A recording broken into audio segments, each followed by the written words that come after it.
that way. I'm stuck. I'm in a rut. I wasn't born here. You can't be lost in life when you're this young. I'm a female, I'm an immigrant, I'm a minority, I'm transgender.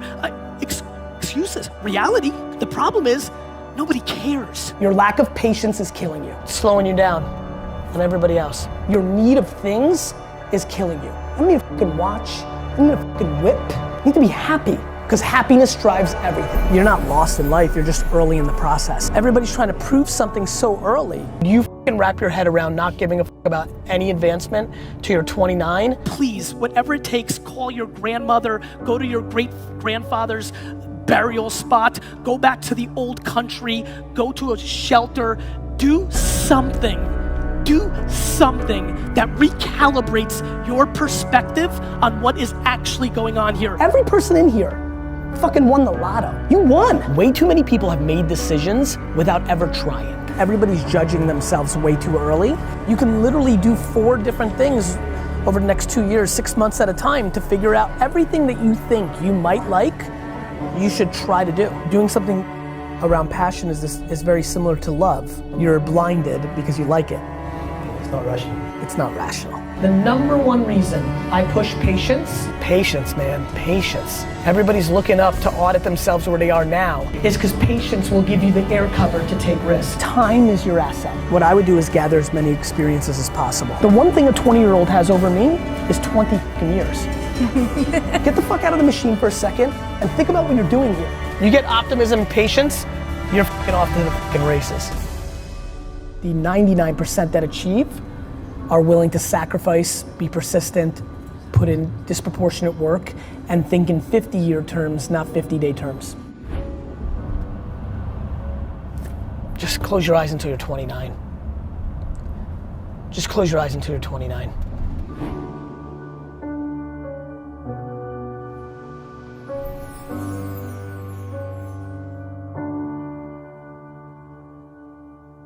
Because when you see regret in a man's eyes, it's fucking painful because you can't do shit about it. When you're 90 and you're not mobile and you're tired and it's over, you can't do it. You can't do it. You can't build that company you wanted. You can't spend that time with your kid. It's regret. Yeah. And it fucking drives the shit out of me.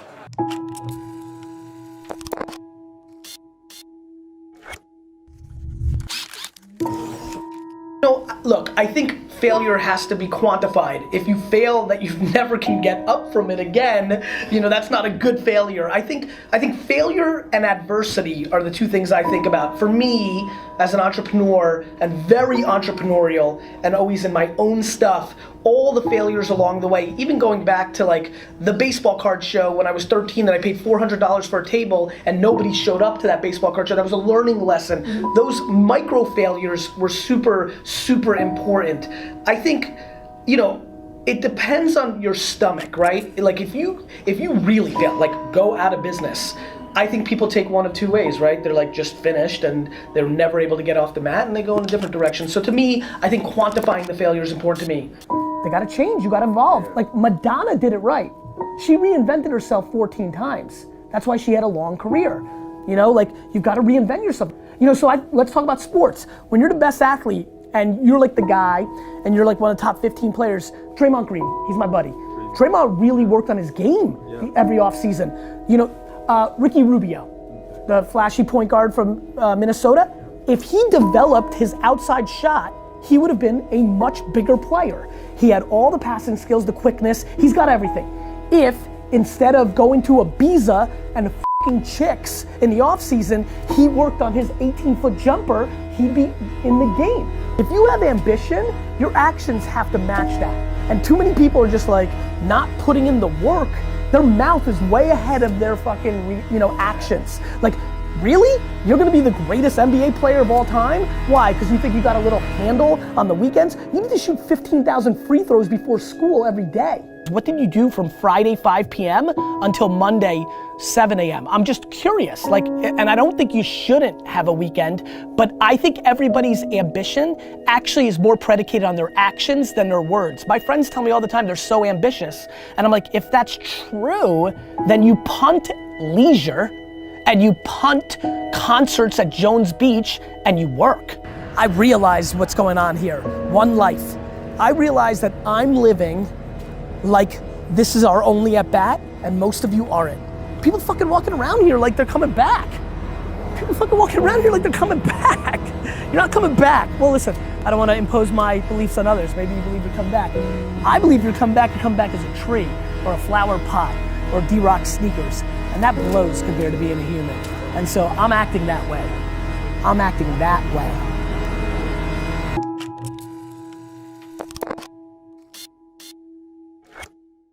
Your first video got how many views?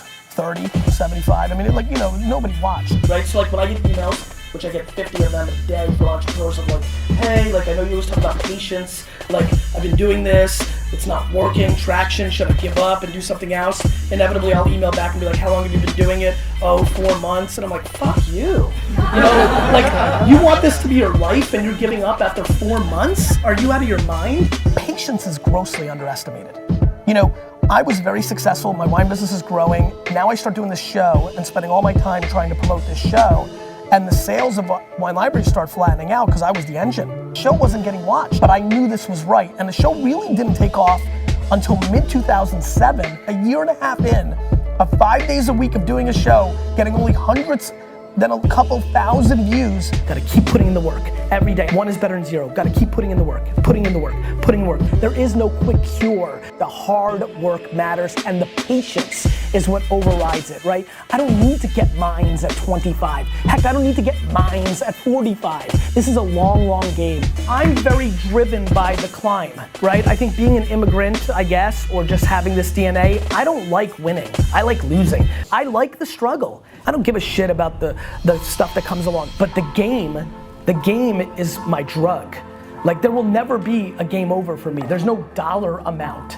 The game, the process, the climb, that is the drug that drives me. That is my oxygen. That's what I love. And so every day is gonna go by. 2016, 2017, 2018, 2019, 2020, 2021. And you're gonna look for the short game. You're gonna look for that miracle algorithm. You're gonna look for that one move that's gonna change your outcome. And you're gonna continue to search and play the short game while I keep putting in the work, the hours, the long-term value, and putting in the work while everybody else is hoping and dreaming. I'm gonna be executing. You play this short game, I'll keep playing the long game. And it's time to put on a helmet and get to work. I'm scared. I'm super scared. I'm scared because I know exactly what happens this month every year. Every year. I'm scared. I'm scared because I know that there are so many of you that graduate this month and have no fucking idea what you want to do. And that's okay. Most people don't. You should not be stressed about that. I'm actually not scared about that. I'm scared that you don't realize that you're entering the greatest 5-year window of your life. If you are 22 years old, you are entering, first of all, some of the greatest years of your life, A, but B, this is the moment, because you have to understand, this next 5-year window is when you don't go practical and safe. This is not the time to get but this is exactly when you can live with 4 roommates in a basement and eat fast food. Do you understand? This is not when the baby's there. This is not when you've been married and you promised. This is not when the world has sucked out all your dreams and hopes yet. You still got this window. And yet, so many of you are so hungry for short-term gains, like maximizing the job that paid you $3,000 more, but it's not as fun, but you want that $3,000. For what? For what? For a new iPhone? For what? You get to live life one time. And this is the time right now to understand what's actually happening and actually map your behavior to something that will impact you for the next 80 years. So promise me that you understand that the land grab of happiness starts right now. That you don't have to worry about getting that job. What you should do is go and travel and learn. Go and start that business that you've always wanted. Hook up with those 3 teammates and start that band you've always wanted. This is the time to be massively risk oriented. I know that this is when you're supposed to grow up and go see the world. But guess what? The world isn't what mommy and daddy told you. The world is exactly going to be what it's going to be, with or without the way you thought it was gonna be. A ton of shit is gonna change. The world changes every goddamn day.